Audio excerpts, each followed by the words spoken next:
दिल में छेद होना एक कंजेनाइटल हार्ट डिजीज़ है। कंजेनाइटल हार्ट डिजीज़ बेसिकली पैदाइशी बीमारी है और ये जब गर्भ में बच्चा पल रहा होता है उस समय जो हार्ट का विकास होता है, दिल का विकास होता है, उसमें कोई डिफेक्ट रह जाता है तो उसको हम लोग कंजेनाइटल हार्ट डिजीज़ कहते हैं। ये एक्वायर्ड डिजीज़ नहीं है। कंजेनाइटल हार्ट डिजीज़ के कई पैटर्न हो सकते हैं। ब्रॉडली हम लोग इसको एसाइनोटिक हार्ट डिजीज़ या साइनोटिक हार्ट डिजीज़ में डिवाइड करते हैं।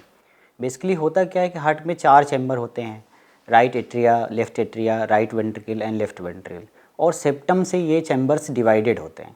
राइट साइड का हार्ट जो है डीऑक्सीजनेटेड ब्लड को हैंडल करता है, लेफ़्ट साइड का जो चैम्बर्स होते हैं वो ऑक्सीजनेटेड ब्लड को हैंडल करते हैं। तो सुराख होने की वजह से सिम्टम्स में किसी तरह का पूरा डेवलपमेंट नहीं हुआ, उसकी वजह से ब्लड्स में मिक्सिंग हो जाती है या किसी का प्रेशर ज़्यादा या जितना नॉर्मल होना चाहिए उससे कम हो जाता है। इन परिस्थितियों की वजह से दिल का जो नॉर्मल काम होता है वो नॉर्मल रूटीन काम जिस लेवल का काम करना चाहिए उस तरह से काम नहीं करता है। तो बहुत तरह के सिम्टम्स आते हैं जिसको हम लोग कंजेनाइटल हार्ट डिजीज़ के रूप में जानते हैं। जितने भी कंजेनाइटल हार्ट डिजीज़ होते हैं मोस्टली शिशु या बच्चे, कम उम्र के बच्चे ज़्यादा प्रभावित होते हैं क्योंकि ये कंजेनाइटल हार्ट डिजीज़ होता है, पैदाइशी होता है और उसके कारण से ये बच्चे ज़्यादा प्रभावित होते हैं। बहुत कम लेवल के सुराख या माइन्यूट सुराख जैसे एट्रियल सेप्टल डिफेक्ट है, तो अगर एएसडी है और बहुत स्मॉल साइज़ का है तो हो सकता है कि बच्चों में उस समय कोई सिम्टम्स ना आएँ और एडल्टहुड में कभी किसी वजह से, जैसे बहुत सारे हम लोगों ने केसेस देखे हैं कि आर्मी में भर्ती होती है तो उनकी इकोकार्डियोग्राफी होती है तो उस समय ये डायग्नोस हो। तो एएसडी स्मॉल साइज़ का बिना सिम्टम्स के रह सकता है, लेकिन मोस्टली जो डिजीज़ होती हैं कंजेनाइटल हार्ट डिजीज़ के जितने भी पैटर्न होते हैं वो मोस्टली बच्चों में ही परिदृश्य होते हैं और बच्चों में ही उसके डायग्नोस किए जाते हैं। उनका ट्रीटमेंट और इलाज उसी बच्चों में ही होता है। दिल में छेद होने के बहुत सारे कारण हो सकते हैं। सबसे ज़्यादा कारण होता है जेनेटिक डिसऑर्डर्स। तो जेनेटिक डिसऑर्डर में होता क्या है कि जेनेटिक कॉन्स्टिट्यूशन बच्चे का ऐसा हो जाता है कि जिसमें हार्ट का डेवलपमेंट पूरी तरह से नहीं हो पाता है। कई बार इस तरह के सिंड्रोमिक बच्चे पैदा होते हैं, उनमें भी हार्ट डिजीज़ होती है, कंजेनाइटल हार्ट डिजीज़, जैसे डाउन सिंड्रोम है, उन सब में वीएसडी होने के खतरे ज़्यादा होते हैं। तो सिंड्रोमिक बच्चों में भी इस तरह की डिजीज़ होती हैं। कई एक बार मदर्स में इन्फेक्शन हो जाता है ड्यूरिंग प्रेगनेंसी, जैसे measles, mumps, rubella, specially rubella का इन्फेक्शन हो जाता है तो बच्चों में कंजेनाइटल हार्ट डिजीज़ का डेवलपमेंट हो जाता है। और अगर मदर्स में डायबिटीज़ है और डायबिटीज़ स्पेशली अनकंट्रोल्ड है या प्रेगनेंसी के दौरान डायबिटीज़ हो गई जिसे हम लोग जेस्टेशनल डायबिटीज़ कहते हैं, तो अगर जेस्टेशनल डायबिटीज़ है तो उनमें भी ये संभावना होती है कि बच्चों में कुछ तरह की कंजेनाइटल हार्ट डिजीज़ हो जाए। कई बार अल्कोहल या टोबैको या किसी और सब्सटेंस हैं जो केमिकल्स हैं उनका एक्सपोजर ड्यूरिंग प्रेगनेंसी हो जाता है तो भी कंजेनाइटल हार्ट डिजीज़ होने की संभावना बढ़ जाती है। तो एग्जैक्टली कारण तो उस केस टू केस डिपेंड करता है, but broadly these are the common causes that can cause the congenital heart disease. Congenital heart disease में सिम्टम्स कई तरह के आते हैं और बेसिकली ये सिम्टम्स इस बात पे डिपेंड करते हैं कि किस तरह का डिफ़ेक्ट है। तो जैसे अभी हम लोगों ने डिस्कस किया कि चैम्बर्स होते हैं और उनकी आर्टरीज, वेन्स होती हैं। अगर किसी चैम्बर में अगर कोई सुराख बन गया जो कि सिम्टम्स डेवलप होना था, डेवलप नहीं हो पाया, तो उस सिम्टम्स की वजह से ब्लड प्रेशर का दोनों चैम्बर के बीच में इम्बैलेंस क्रिएट होता है, तो ब्लड एक तरफ का दूसरी तरफ जाने लगता है। तो इस तरह से, और उसमें पल्मोनरी सर्कुलेशंस कितना अच्छा है या पल्मोनरी सर्कुलेशन में भी रुकावट हो रही है, तो बेसिकली हार्ट डिजीज़ 2 भागों में डिवाइड करी जा सकती है, cyanotic heart disease and acyanotic heart disease. Cyanotic heart disease में बच्चों में जो लक्षण आते हैं वो सबसे इम्पोर्टेंट लक्षण होता है कि उनका नीला पड़ना। तो बच्चे ज़्यादातर नीले रहते हैं, उनके नाखून, उनकी जो आइज़ की कंजक्टिवी है वो, लिप्स और टंग, ये बेसिकली ब्लू या ब्लैक दिखाई देते हैं। तो ये उनके एक लक्षण हो सकते हैं। दूसरे लक्षण में सबसे इम्पोर्टेंट लक्षण है कि अगर बच्चा जो है 2 महीने के आसपास दूध पीते पीते उसकी सांस फूलने लग रही है, दूध छोड़ देता है, फिर दूध पीने लगता है, फिर छोड़ देता है, जिसे हम रेस्ट फीड रेस्ट साइकिल भी बोलते हैं, अगर ये परिदृश्य हो रहे हैं, या फिर उसके जो है माथे से पसीना टपकने लग रहा है दूध पिलाते समय, बार बार निमोनिया हो जा रहा है, और वो बच्चा सही से ग्रोथ नहीं कर रहा है, वो पनप नहीं रहा है सही से, जितना वेट उसका बढ़ना चाहिए उतना वेट नहीं बढ़ रहा है, जिसे हम फेलियर टू थ्राइव कहते हैं। अगर ये सारे लक्षण मिल रहे हैं तो ज़रूर संभावना है कि उस बच्चे में कंजेनाइटल हार्ट डिजीज़ की एक पॉसिबिलिटी बनती है। तो उस ऐसे परिदृश्य में जो पीडियाट्रिशियन हैं या जो फिजिशियन हैं वो बच्चे को एग्ज़ामिन करेंगे और स्टेथोस्कोप से भी एग्ज़ामिन करेंगे, और स्टेथोस्कोप के एग्ज़ामिनेशन के दौरान अगर कोई मरमर मिलती है तो हम ये कहते हैं कि इसमें साइनोटिक हार्ट डिजीज़ है, या साइनोसिस मिलती है कंजेनाइटल हार्ट डिजीज़ है, या कोई साइनोसिस मिलती है तो भी हम कहते हैं कि इसमें कंजेनाइटल हार्ट डिजीज़ की संभावना है। तो बेसिकली मरमर के पैटर्न पे, साइनोसिस के पैटर्न पे और जो प्रेजेंटेशन है इसके आधार पे हम लोग उसमें ये डिफरेंशियल डायग्नोसिस बनाते हैं कि किस तरह का कंजेनाइटल हार्ट डिजीज़ हो सकता है।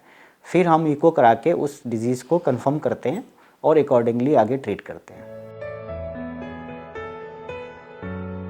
VSD सबसे कॉमन कंजेनाइटल हार्ट डिजीज़ है। This is the most common congenital heart disease. तो सबसे ज़्यादा VSD बच्चों में देखने को मिलता है अगर हार्ट डिजीज़ का मामला बनता है तो। दूसरा ये है कि ऐसे बच्चे सबसे जो कॉमन प्रेजेंटेशन है वो रिकरेंट निमोनिया हो जाता है। तो रिकरेंट निमोनिया की वजह से बच्चों में फेलियर टू थ्राइव, ग्रोथ अच्छी नहीं होती। ऐसे बच्चे मालन्यूट्रिशन के शिकार हो जाते हैं। उनकी जो ग्रोथ है, उनकी जो तरक्की है, जो उनका पनपना है वो प्रॉपरली एज अप्रोप्रिएट नहीं हो पाता है।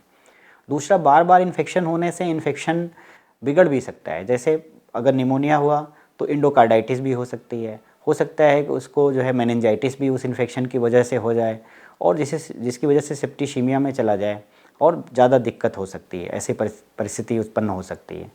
इसके अलावा उसको हार्ट फेलियर हो सकता है। अगर हार्ट सही से पंप नहीं कर पा रहा है because of congenital heart disease या बिकॉज ऑफ VSD, तो उसमें इस तरह के हार्ट फेलियर की वजह से जो समस्याएं आती हैं वो आ सकती हैं।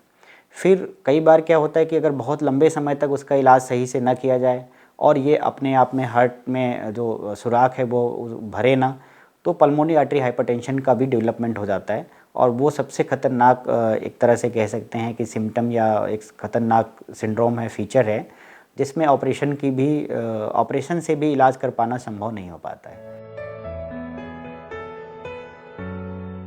हृदय में जो छेद होते हैं उसके इलाज, सबसे बड़ी बात तो इस बात पे डिपेंड करता है कि वो किस तरह का छेद है। जैसे अगर हम सबसे कॉमन VSD की बात करें तो VSD में हम लोग यूजुअली 1 साल तक वेट करते हैं कि 1 साल में स्पॉन्टेनियस कैवरेज या स्पॉन्टेनियस रेजोल्यूशन शामिल है। 1 साल में कई बार बच्चों के अपने सुराख खुद भर जाते हैं, तो उनमें आगे चल के किसी तरह का कोई सर्जरी की ज़रूरत नहीं पड़ती है। अदरवाइज़ मोस्टली जो है जो 1 साल तक नहीं हील करते हैं, सुराग नहीं भरते हैं, तो उनमें ऑपरेशन की ज़रूरत पड़ती है।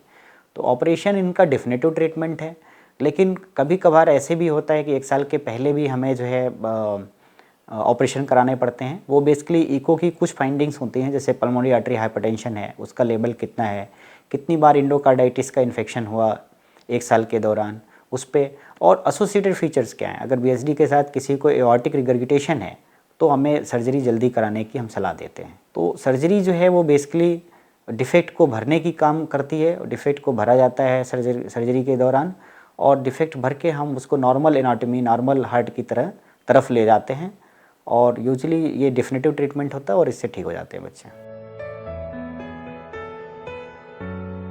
अगर 1 साल तक कोई विशेष परिस्थिति नहीं है, उसमें बार बार फेलियर टू थ्राइव नहीं हो रहा है, सीवियर फेलियर टू थ्राइव नहीं है, बार बार इंडोकार्डाइटिस नहीं हो रही है, बच्चे में कोई एओर्टिक रिगर्गिटेशन के फीचर्स नहीं हैं, तो 1 साल तक हम यूजुअली वेट करते हैं। और ये देखा गया है कि बहुतायत में बच्चों के 1 साल वेट करने के दौरान अगर हम उनका न्यूट्रिशन अच्छा रखें, उसमें डाययूरेटिक्स का सही मात्रा में उपयोग करें, एस इनहिबिटर का सही मात्रा में उपयोग करें, और उनको वैक्सीनेशन कराते रहें, इन्फेक्शन से बचाते रहें, तो यूजुअली 1 साल तक बच्चे जो है मैक्सिमम बच्चे, बहुतायत में बच्चों के जो सुराख होते हैं वो हील कर जाते हैं और उनके सुराख भर जाते हैं, तो सर्जरी की ज़रूरत नहीं पड़ती है।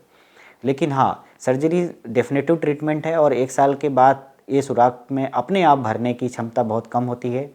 और कुछ एक कंडीशंस में हम लोग पहले भी 1 साल के पहले भी सर्जरी एडवाइस करते हैं। जैसे पहले भी बताया कि अगर पल्मोनरी आर्टरी हाइपरटेंशन 55 mmHg से ज़्यादा है, कोई एओर्टिक रिगर्गिटेशन के साथ VSD हो रखा है, और उसका फेलियर टू थ्राइव बहुत सीवियर कैटेगरी का है, और बच्चे में इंडोकार्डाइटिस के एपिसोड्स कई बार हो गए, और रिफ्रैक्टरी कंजेस्टिव हार्ट फेलियर हो गया, तो ऐसी कंडीशंस में हम लोग 1 साल के अंदर भी सर्जरी कराने की सलाह देते हैं।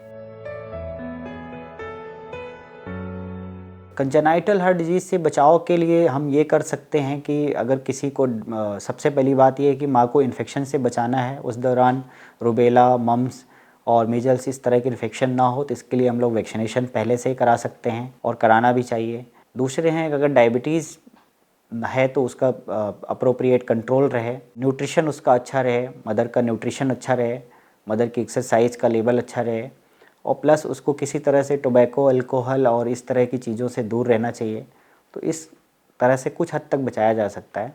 बाकी जेनेटिक प्रॉब्लम्स होती हैं जिनको बहुत ज़्यादा प्रिवेंशन की स्कोप नहीं होता है।